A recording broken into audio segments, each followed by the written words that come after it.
अल्हम्दुलिल्लाहि रब्बिल आलमीन वस्सलातु वस्सलामु अला सय्यिदिल अंबियाइ वल मुरसलीन अम्मा बाद फ़अऊज़ु बिल्लाहि मिनश शैतानिर रजीम बिस्मिल्लाहिर रहमानिर रहीम।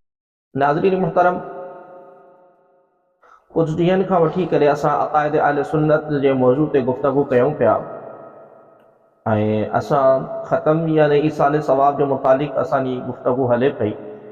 अॼोको असांजे मौज़ू जो उन्वान भी ख़तम यानी ईसाले सवाब जे हवाले सां आहे ऐं गुज़श्ता क्लिप में असां मुख़्तलिफ़ नशिस्त में असां इहो अर्ज़ कयोसीं त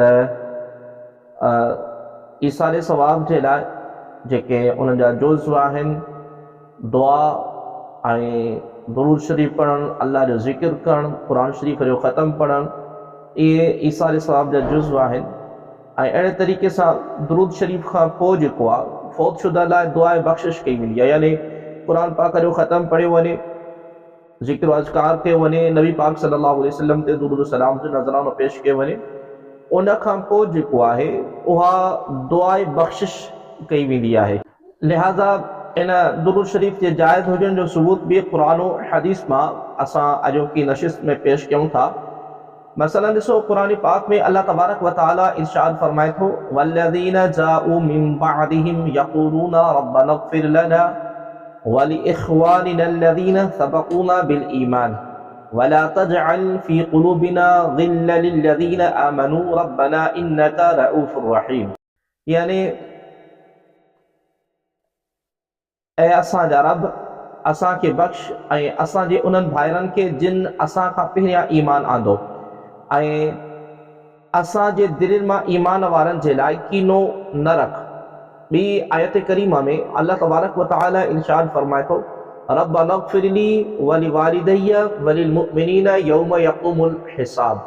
यानी ए असांजा रब मूंखे बख़्श, मुंहिंजे वालिदैन खे ऐं सभिनी मुसलमाननि खे बि बख़्श जे ॾींहुं हिसाब क़ाइमु थिए। ऐं ॿी आयत करीमा में आहे, वक़ुर रब्बिरहमहुमा कमा रब्बयानी सग़ीरा। यानी ऐं चओ, ए मुंहिंजा रब उन्हनि ॿिन्ही ते यानी मुंहिंजे वालिदैन ते रहम फरमा जहिड़ी तरह उन्हनि मूंखे बचपन में पालियो। अल्लज़ीना यहमिलूना अल अर्श व मन हौलहु युसब्बिहूना बिहम्दि रब्बिहिम व युमिनूना बिही व यस्तग़फिरूना लिल्लज़ीना आमनू। ऐं उहे फ़रिश्ता जे अर्श खे खयो आहे ऐं उहे फ़रिश्ता जेके अर्श जो तवाफ़ कंदा आहिनि ऐं उहे फ़रिश्ता जेके अर्श जो तवाफ़ कंदा आहिनि, उहे सभु फ़रिश्ता मुसलमाननि जे लाइ दुआ घुरंदा आहिनि।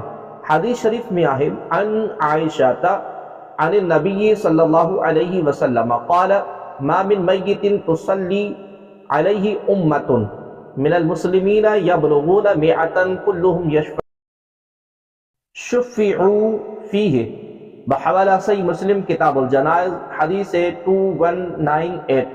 यानी उम्मुल मोमिनीन हज़रत अम्मा आयशा सिद्दीक़ा रज़ियल्लाहु ताला अन्हा खां रिवायत आहे त रसूलुल्लाह सल्लल्लाहु अलैहि वसल्लम फरमायो कि मुसलमान मय्यत जी निमाज़ जनाज़ा में मुसलमाननि जी हिकु जमात जंहिंजी तादाद 100 ताईं हुजे, उहे निमाज़ अदा कनि ऐं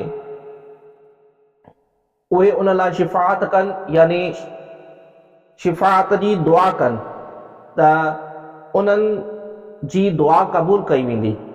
ॿी हदीस पाक में आहे, अन अबी हुरैरा रज़ियल्लाहु ताला अन्हु क़ाल क़ाल रसूलुल्लाह सल्लल्लाहु अलैहि वसल्लम इन्नल्लाह अज़्ज़ व जल्ल ला यरफ़अु दरजात लिल अब्दि सालिह फिल जन्नत फयक़ूलु अन्ना ली हादिह फयक़ूलु बि इस्तिग़फ़ारी वलदिका लक बहवाला मस्नद अहमद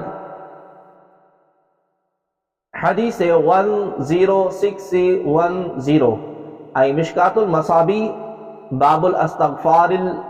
बाब अस्तग़फ़ार अल औलादी लिवालिदैहिम हदीस नंबर 2354। यानी हज़रत अबू हुरैरा रज़ियल्लाहु ताला अन्हु खां रिवायत आहे त रसूलुल्लाह सल्लल्लाहु अलैहि वसल्लम इरशाद फरमायो त अल्लाह तबारक व तआला जन्नत में हिकु नेक माण्हूअ जे दरजात खे बुलंद फरमाईंदो आहे। पोइ उहो अर्ज़ कंदो आहे, ऐं परवरदिगार मुंहिंजा ही दर्जा कीअं बुलंद थिया। अल्लाह तबारक व तआला फरमाईंदो आहे तुंहिंजे हक़ में तुंहिंजी औलाद जी दुआए बख़्शिश करण जी वजह सां। इन खां अलावा ॾिसो असां निमाज़ में ऐं निमाज़ खां अलावा ॾींहुं राति हुज़ूर अकरम सल्लल्लाहु अलैहि वसल्लम ऐं हुज़ूर अकरम सल्लल्लाहु अलैहि वसल्लम जे औलाद ते ऐं आल पाक ते दुरूद सलाम पढ़ंदा आहियूं। दुरूद सलाम ॾिसो त दुरूद सलाम आहे छा? त जनाब दुरूद सलाम मां मुराद आहे चंद दुआ या कलमात जेके असां हुज़ूर अकरम सल्लल्लाहु अलैहि वसल्लम ऐं आका करीम सल्लल्लाहु अलैहि वसल्लम जी आल औलाद जे लाइ अल्लाह तबारक व तआला जी बारगाह में अर्ज़ कंदा आहियूं। मसलन ॾिसो निमाज़ असां निमाज़ में दौरान अतहियात आका करीम सल्लल्लाहु अलैहि वसल्लम ते हीअं सलाम अर्ज़ कंदा आहियूं त अस्सलामु अलैका अय्युहन नबिय्यु व रहमतुल्लाहि व बरकातुहू, यानी ए नबी तव्हां ते सलामती हुजे ऐं अल्लाह तबारक व तआला जे तरफ़ां तव्हां ते रहमतूं बरकतूं हुजनि। ऐं पोइ दुरूद इब्राहिमी पढ़ंदा आहियूं जंहिंजो मतिलबु आहे ए अल्लाह हुज़ूर अकरम सल्लल्लाहु अलैहि वसल्लम ते ऐं हुज़ूर अकरम सल्लल्लाहु अलैहि वसल्लम जी आल ते रहमत नाज़िल फरमा। जी हज़रत इब्राहिम अलैहिस्सलाम ऐं संदन जी आल ते रहमत नाज़िल फरमाई। बेशक तूं तारीफ़ जे लाइक़ ऐं बुज़ुर्ग आहीं ए अल्लाह हुज़ूर अकरम सल्लल्लाहु अलैहि वसल्लम ते ऐं हुज़ूर अकरम सल्लल्लाहु अलैहि वसल्लम जी आल ते बरकत नाज़िल फरमा। जीअं तो हज़रत इब्राहिम अलैहिस्सलाम ते ऐं संदन जी आल ते बरकत नाज़िल फरमाई वग़ैरह वग़ैरह। इन खां अलावा ॾिसो त असां अज़ान खां पोइ दुआ में चवंदा आहियूं ए अल्लाह हुज़ूर अकरम सल्लल्लाहु अलैहि वसल्लम खे वसीलो ऐं फज़ीलत ऐं बुलंद दर्जो अता फरमा ऐं उनखे मक़ाम महमूद अता फरमा जंहिंजो तो संदन सां वाइदो कयो आहे। लिहाज़ा साबित थियो त इन ख़तम यानी ईसाले सवाब जो चोथों जुज़्व फोत शुदल आहे दुआए बख़्शिश करणु ऐं क़ुरान हदीस मां साबित आहे।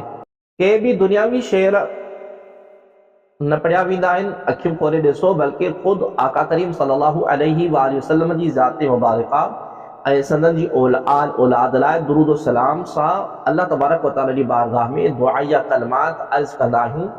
हालांकि हुज़ूर अकरम सल्लल्लाहु अलैहि वसल्लम ऐं संदन जी आल औलाद असांजी दुआउनि जा मुहताज न आहिनि, बल्कि उहे त अल्लाह तबारक व तआला जे मुक़र्रिब ऐं जन्नत जा अल्लाह तबारक व तआला जा मुक़र्रिब ऐं जन्नत जा मालिक आहिनि।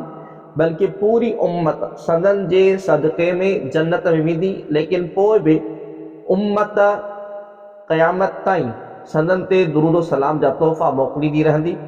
ऐं असां त आहियूं गुनहगार जिन खे दुआ ऐं सदका ऐं ख़ैरात जी तमामु घणी ज़रूरत हूंदी आहे।